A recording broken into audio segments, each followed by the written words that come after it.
Muy buenas noches, estimados televidentes. Damos inicio ya a nuestra emisión de Avia Yala Mundo correspondiente a este jueves 29 de marzo de 2018. Acompáñenos durante los próximos 27 minutos con análisis y comentarios sobre algunos de los hechos más trascendentales de la agenda internacional. Vamos de inicio ya a nuestro primer bloque, lo hacemos en Ecuador, porque durante esta jornada ha habido amplias repercusiones después de que el gobierno de esa nación suramericana, encabezada por el presidente Lenín Moreno, decidió cortar y dejar sin teléfono, ni internet, ni ninguna comunicación hacia el exterior al periodista Julian Assange, que recordemos, recibió asilo en la embajada de esta nación suramericana en Londres durante el gobierno del exmandatario Rafael Correa. Pues bien, durante esta jornada la Embajada de Ecuador ha confirmado, la Embajada de Ecuador ahí en Londres confirmó que había suspendido las comunicaciones del fundador de Wikileaks debido a sus recientes publicaciones en Twitter.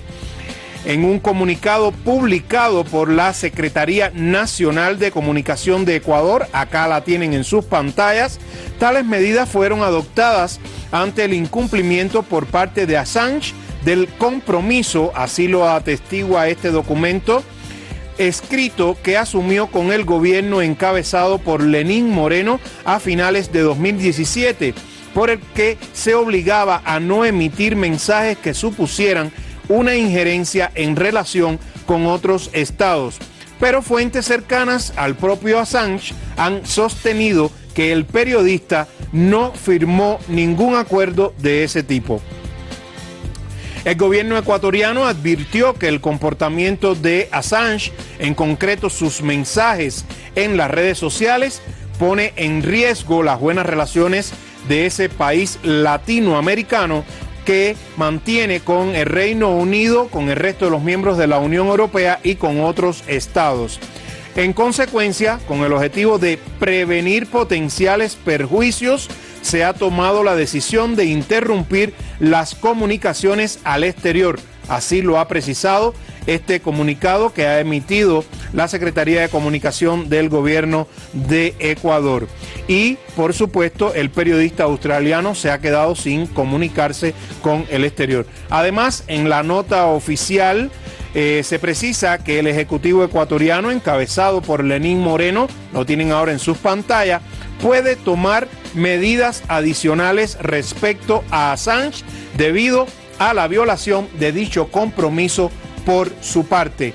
Y vamos a ver cómo lo ha precisamente explicado la canciller ecuatoriana María Fernanda Espinosa cuando fue interrogada sobre precisamente por qué le cortaron las comunicaciones a Julian Assange allí en la sede diplomática ecuatoriana en Londres, y que a su vez lógicamente le impide tuitear, usar internet por ninguna vía y de manera general sin comunicación con el exterior. Así lo dijo la canciller. Vamos a escuchar a continuación cuáles fueron sus palabras.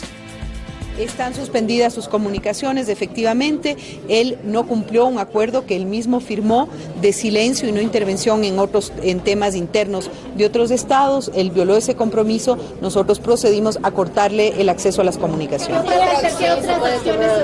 Estamos valorando con nuestros abogados, habrá una reunión durante la próxima semana en Londres, enviaremos una delegación de Cancillería con el equipo de abogados del señor Assange y exploraremos cuáles son las alternativas que nos permite el marco del derecho internacional y nuestra propia legislación y la Constitución ecuatoriana.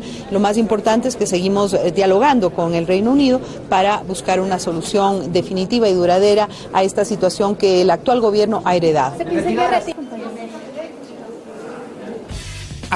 Acá ven cómo ha respondido la canciller ecuatoriana. Dos acotaciones muy importantes. Antes que todo, como les adelanté, las fuentes cercanas a Julian Assange, o sea, del equipo de su colaboración, ha negado lo que ha reiterado acá la canciller ecuatoriana, de que él en ningún momento firmó documento alguno por el cual aseguraba que no iba a escribir ninguno de este tipo de tweets.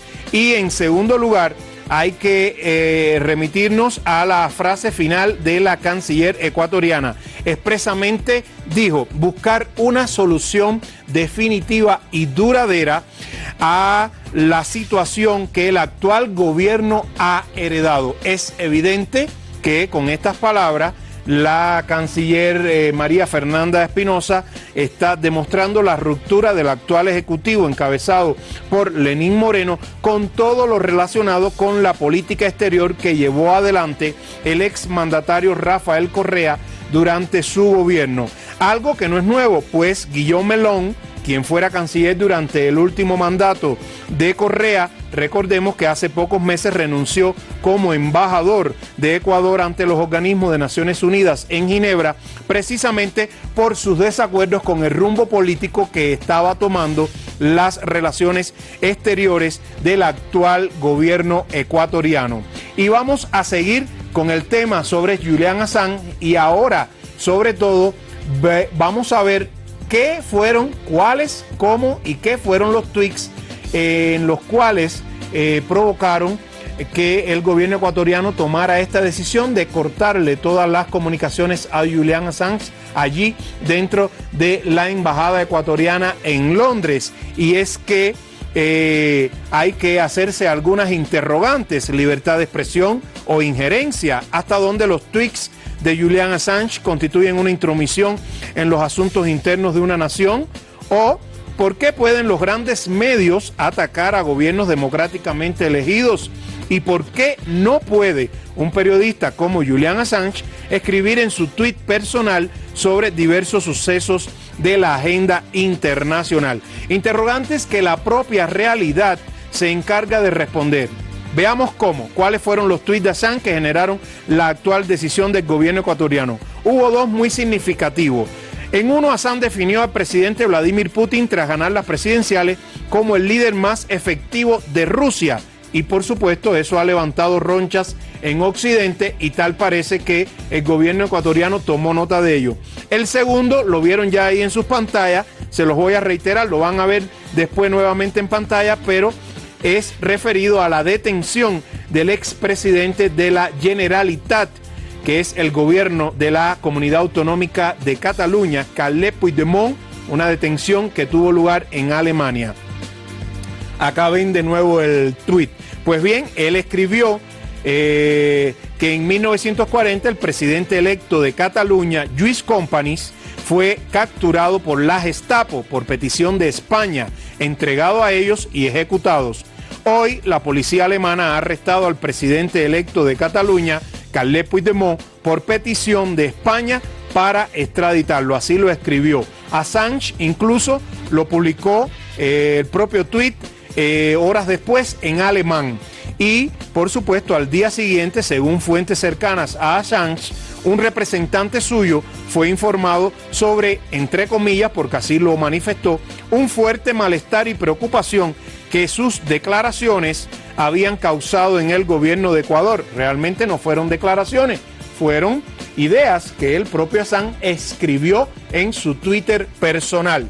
Y vamos a seguir porque después el Ministerio de Relaciones Exteriores y Movilidad Humana de Ecuador pidió a los propios representantes de Assange que le comunicaran que borrara dicho tuit, pero el propio periodista australiano se negó a hacerlo. Poco después, la embajada instaló unos equipos electrónicos que bloquean toda la comunicación por radio e impiden que Assange tuitee, se comunique por teléfono o use internet de manera general. Sobre el hecho, el miembro del partido Piratas de Cataluña, Albert Songer, sostuvo a diversos medios de prensa que la presión externa de España para censurar el derecho de opinión parece haber influido a la hora de tomar la medida contra Julian Assange. Y es evidente porque dentro del comunicado oficial transmitido por la Secretaría de Comunicación del gobierno ecuatoriano, precisa asimismo que toma la medida para evitar contratiempos y sobre todo tener dificultades con las buenas relaciones que está manteniendo el actual gobierno de Ecuador con el Reino Unido, con otros países de la Unión Europea y con otros estados. Está muy claro en ese comunicado y es evidente que a pesar de que es un acto de libertad de expresión la que ha ejercido Julian Assange, pues como Occidente una vez más se siente molesto. En este caso parece ser que ha sido el móvil y por supuesto las repercusiones continuarán. Estaremos atentos porque lo traeremos por supuesto acá a próximas ediciones de Avia Yala Mundo. Vamos a nuestra primera pausa. En segundos estamos de vuelta con más de la actualidad internacional.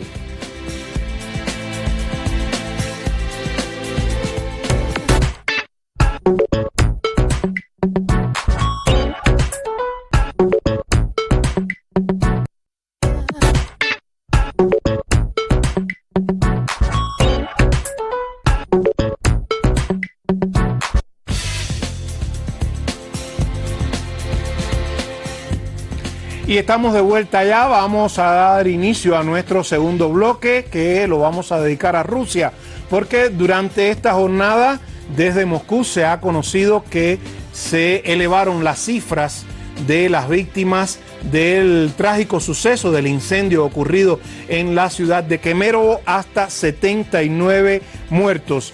76 ciudadanos recibieron hasta este minuto también atención médica y aún hay 12 que se mantienen hospitalizados, así lo han confirmado las fuentes de los servicios de la seguridad civil de la Federación de Rusia. El presidente Vladimir Putin, como habíamos informado en jornadas anteriores, ya visitó el lugar de los hechos, ya se ha reunido con las autoridades de esa ciudad y a su vez de la gobernación de esa región de Kemerovo y por supuesto también ya se ha reunido con el jefe del Comité de Investigaciones de la Federación de Rusia, Alexander Bastrikin, a quien le ha demandado una rápida y exhaustiva investigación. El mandatario ruso rechazó la difusión desde el exterior del país de noticias falsas sobre el siniestro, de ahí la necesidad de que se ejecute la investigación de una manera precisa, exhaustiva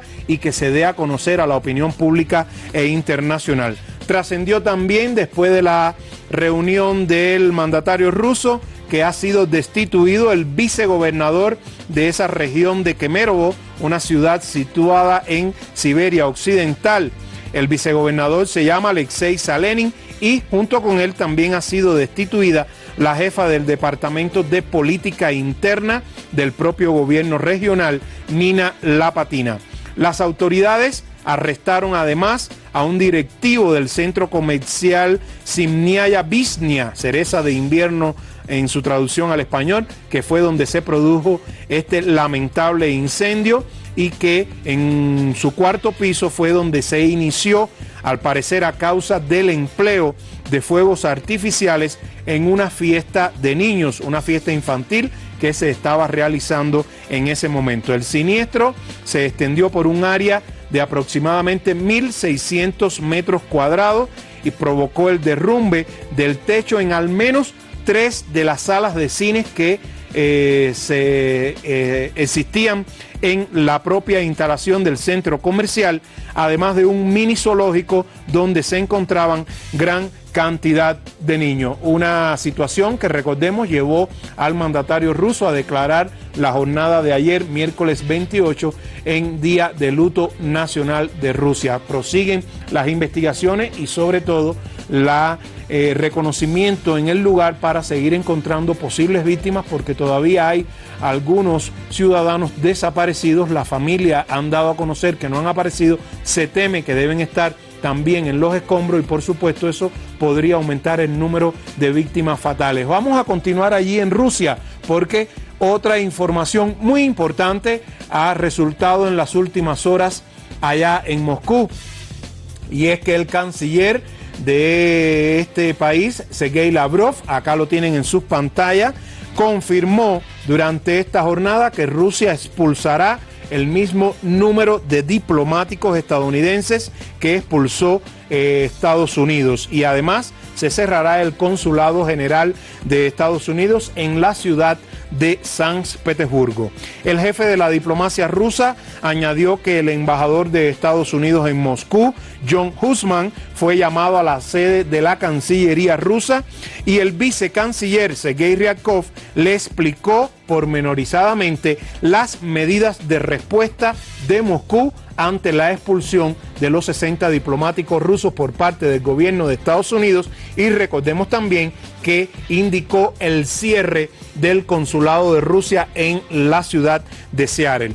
Lavrov reiteró que las medidas incluyen la expulsión de ese similar número de diplomáticos y la decisión de retirar ese consulado de Estados Unidos en San Petersburgo, como le habíamos adelantado, que es la segunda ciudad más importante de Rusia, ubicada al norte de Moscú. Los diplomáticos estadounidenses, según ha informado la Cancillería rusa, deberán abandonar el territorio de la Federación Rusa antes del 5 de abril. Lavrov, además, indicó que la respuesta de Moscú hacia el resto de los países que también expulsaron a diplomáticos rusos casi al unísono de Estados Unidos y en consonancia con lo que estaba demandando el gobierno del Reino Unido de Gran Bretaña, también será recíproca y oportunamente será informada. Vamos a nuestra segunda pausa. Al regreso estaremos yendo hasta el extremo del oriente de Asia, porque una importante información se ha dado a conocer hoy y es el encuentro que van a sostener los máximos líderes de la península coreana, el presidente de Corea del Norte y también su homólogo de Corea del Sur. No se vayan, sigan con nosotros en Avia Yala Mundo.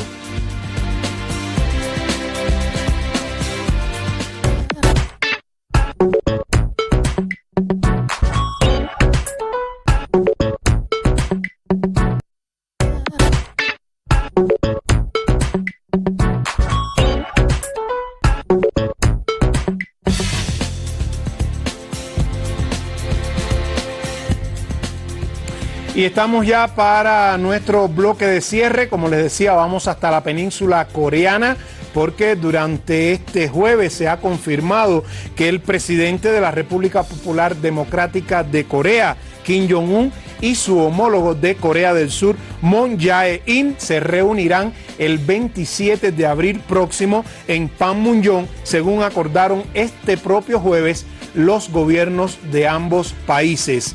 Pues bien, funcionarios de Pyongyang y de Seúl consensuaron que las conversaciones tendrán por sede a la Casa de la Paz, ubicada en esa aldea fronteriza de Panmunjom, donde con anterioridad se han desarrollado contactos bilaterales. Se tratará del tercer encuentro entre gobernantes de las dos Coreas, pues anteriormente se efectuaron en el año 2000 y en el año 2007 en Pyongyang, la capital de Corea del Norte. Según el ministro surcoreano de Unificación, Cho Myon-jung, con esta cita se buscará avanzar hacia la desnuclearización de la península, su estabilidad, la paz y el mejoramiento de las relaciones entre ambos lados del territorio coreano.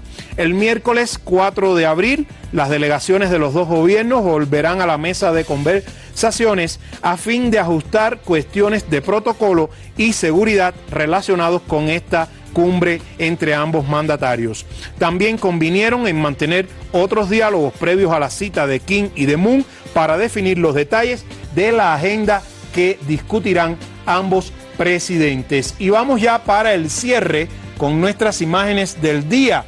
Lo hacemos con una lamentable información, y es que al cierre de la jornada de ayer se conoció de un incendio en una cárcel ubicada cerca de Carabobo, una ciudad venezolana del centro del país, que hasta el momento ha dejado un saldo de 68 personas fallecidas. Acá ven algunas de las imágenes, y también le comentamos que el fiscal general de esa nación suramericana, Tarek William Saab, ha confirmado que 68 son los fallecidos hasta este minuto, y que según los medios estalló durante un motín que se produjo en la madrugada.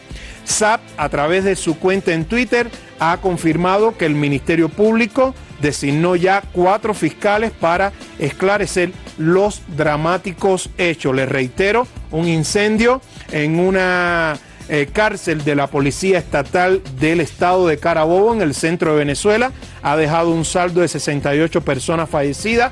Estalló en horas de la madrugada de miércoles para jueves y parece ser que fue debido a un motín que había ocurrido dentro de su interior, y las autoridades venezolanas ya están inmersas en la investigación para esclarecer los hechos. Hasta aquí nuestra emisión correspondiente a este jueves 29 de marzo de 2018. Recuerden que tienen a su disposición nuestro correo electrónico aviayalatvmundo@gmail.com para enviarnos sus comentarios y sugerencias. También pueden seguirnos a través de nuestras cuentas en Twitter, @aviayalatvmundo y @jcaviayala. Como siempre, los esperamos el próximo lunes. Recuerden que mañana es feriado, el lunes a las 21 horas, aquí en Aviala Televisión.